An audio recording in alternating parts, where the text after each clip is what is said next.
So, in my recent audio video, I asked the question of whether or not the dialogue had been edited when it comes to this controversial scene from Archie Sonic 150 between Bunnie and who she thought, and we as the reader thought at the time we first read it, to be Sonic, but was actually Evil Sonic, the character that would go on to be known as Scourge later on. And a lot of people, even before I did that, that audio video, have debated that yes, the dialogue had been changed, and it was changed because of the fact that maybe originally it was hinting or indicating or implying that something more, I guess you could say, sexual, if you will, intimate, if you will, had occurred between Bunnie and quote unquote Sonic. Now, some have said that, just because the dialogue was changed, doesn't mean it was changed because it was implying to that. But the one thing I do have to agree with is the evidence is there. Yes, it doesn't seem like anything did happen. There's no doubt in denying that. It doesn't seem like anything, I guess you could say on the M-rated, triple X rated level of I guess you could say, thought process or speculation, that yes, it doesn't seem like none of that, that we think and believe occurred. But here's the facts that people, look at when it comes to this scene. They look at the fact that the dialogue does seem to have a different kind of font. Now, like I've mentioned before, Archie Comics is no stranger to this when it comes to the writers. Ian Flynn had to have this happen recently because of the behind-the-scenes issues when it came to Ken Penders suing Archie Comics over the use of his characters. We've seen that. We've seen, entire pages be removed because of, such a editorial call and all that. So it doesn't really, surprise me whether or not, the original dialogue may have hinted or implied or indicated that something more, I guess you could say, on the nose of triple X material may have occurred between the two characters. But like I said, the reason people feel that way is because of the evidence, not just dialogue-wise, but visually. They look at the description of, hours later, like from when Tails first sees Bunnie and what we all think is Sonic at the time, and it's not. But, they describe that from that moment to the moment we see them waking up from a nap, if you will, it's been hours later, and now it's nightfall. We also have to look at the location, the scenery, the fact that they're still hidden behind a bush, like, they're wanting privacy. They want to be left alone, stuff like that. You take that all into, consideration. You take that all into consideration on top of the fact that the dialogue does seem to have changed, and the font seems to be different, then yeah, fans are going to be left with the impression that something a lot more, I guess you could say, adult-wise, occurred between the two characters. Just because visually it doesn't show Bunnie putting back on her hat and her jacket or anything like that, or Evil Sonic putting back on his shoes or anything, doesn't mean, the implication or the indication or the suggestion of that moment, that situation, them, basically having sex, if you will, doing the dirty, occurred. It doesn't mean that, the feeling that fans get off of that, first reading it then and still thinking about it now when they think about some of the craziest moments, disturbing and controversial moments the comics ever had, it basically then and now still gives off those vibes that this did happen. This moment happened. Now look, people are going to have, a right to what they want to believe. If some want to believe that basically just because the dialogue was changed doesn't mean anything really, really occurred. If people want to believe that, hey, maybe they were going to say something more mature-wise, but they changed it to make it more kid-friendly, all ages friendly, doesn't mean, they did the nasty or anything like that. And hey, if you want to believe that, that's fine. More power to you. You might be right. But it's like I said before. the only person that would really know anything about that is Ken Penders himself. And Ken Penders, in a tweet a couple of years ago, basically, well, at least I would say last year actually, basically, pretty much didn't really deny it. He didn't really deny it. He basically said similarly, to something that I mentioned in the first audio video I did a couple of days ago. And that is the fact, plain and simple, from a storyline perspective, whether we agree with it or not. Bunnie Rabba at this time, you got to remember, is in a mental and emotional state of being because she thinks Antoine broke off with her, but we find out at the same time we find out that this is not Sonic.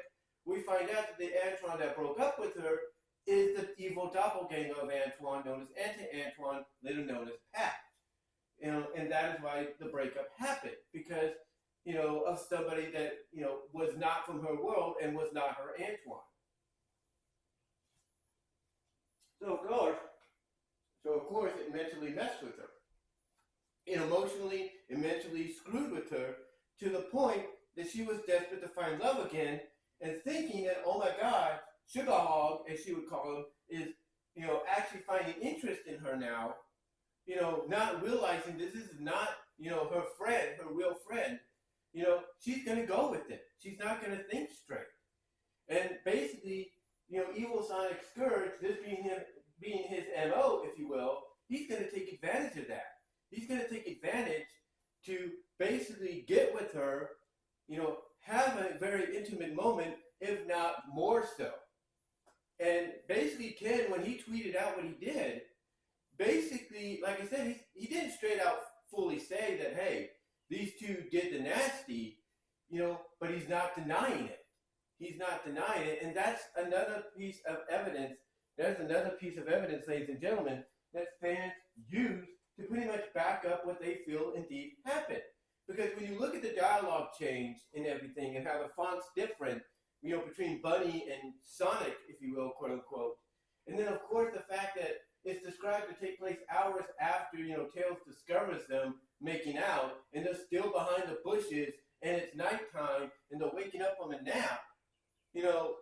Look, like I said, you can, deny it all you want. You can make an excuse for it all you want and say, hey, there's no evidence it really happened, and maybe the descriptive nature of the dialogue was edited because it was probably more mature, than, Archie would let.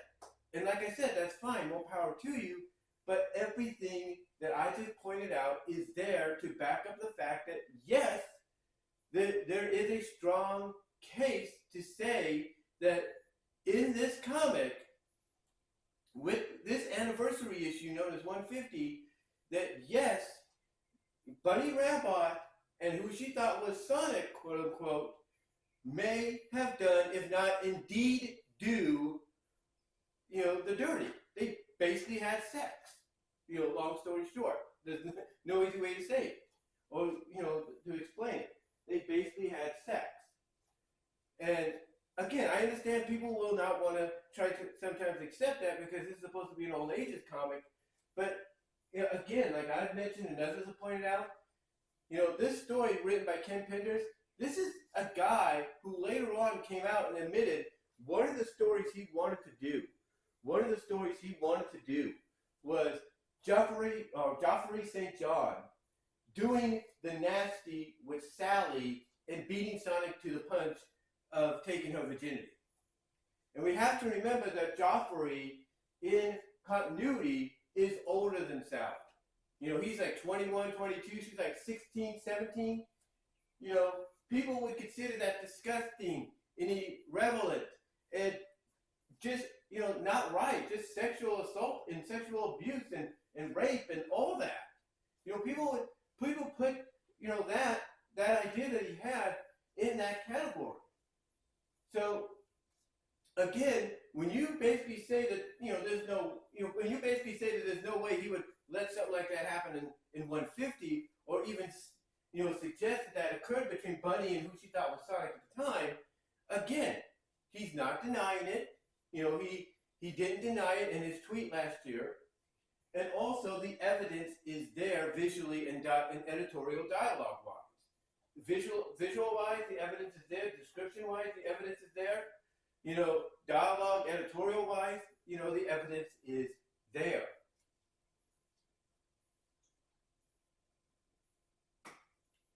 So, in closing,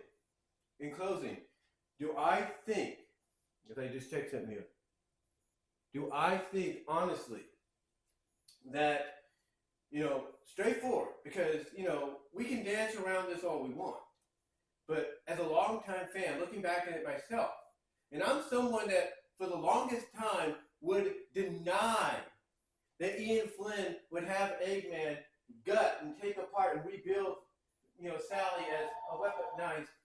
Hold on for a second.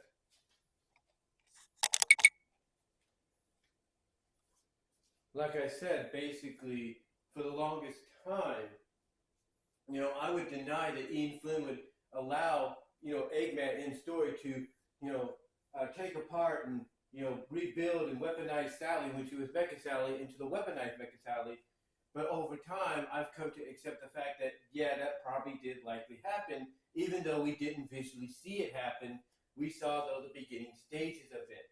You know, at the end of, what was it, 231 or something, we saw the beginning stages of it. So, you know, to me, you know, based on that, as a fan, you know, seeing that, you know, as an indication of what, you know, was to come off panel, you know, I have to agree that I do believe that moment did occur. I do have to agree that Bunnie Rabbit and who she thought was Sonic at that time, just by the visual evidence, the editorial evidence, the description evidence, and all that, I have to agree that it basically Ken Penders made it, you know, made it turn out to look like, you know, basically they did do the deed. You know, as much as I may not like to admit it or agree to that or anything like that, I have to pretty much agree that, yeah, I believe Ken Penders purposely intended it to look like they, you know, basically had sex. I'm just going to straight out say it. I think he did because, again, based on what I wanted to deny about when it came to the weaponized Mecha Sally deal, I have to remember that ending scene, that ending page of 231 basically indicated something worse was about to happen to Sally, and you know, and then we see what, you know, the end result is. You know, I'm not going to put it past the fact that Ken probably, you know, did exactly something similar here, and the indication that in between they did do the nasty. They did have sex. They did get very, very intimate, if you know what I mean. And again, the one thing I hate to admit that he is right about is in continuity. This is because at the time, Bunnie is broken up from Antoine, not realizing that's not Antoine that did it, but it's evil doppelganger. So she's not in the right state of mind, mentally or emotionally, and she's just looking for love at any opportunity she can get. And basically, that's what happens here. So, yeah, I will agree. I do believe they did do the deed. Long story short, and I think the dialogue, you know, was edited to reflect the fact that, you know, it happened, but, you know, done in an all ages way. But what are your thoughts, guys? Let me know down below in the comments. And until next time, I will talk to y'all later.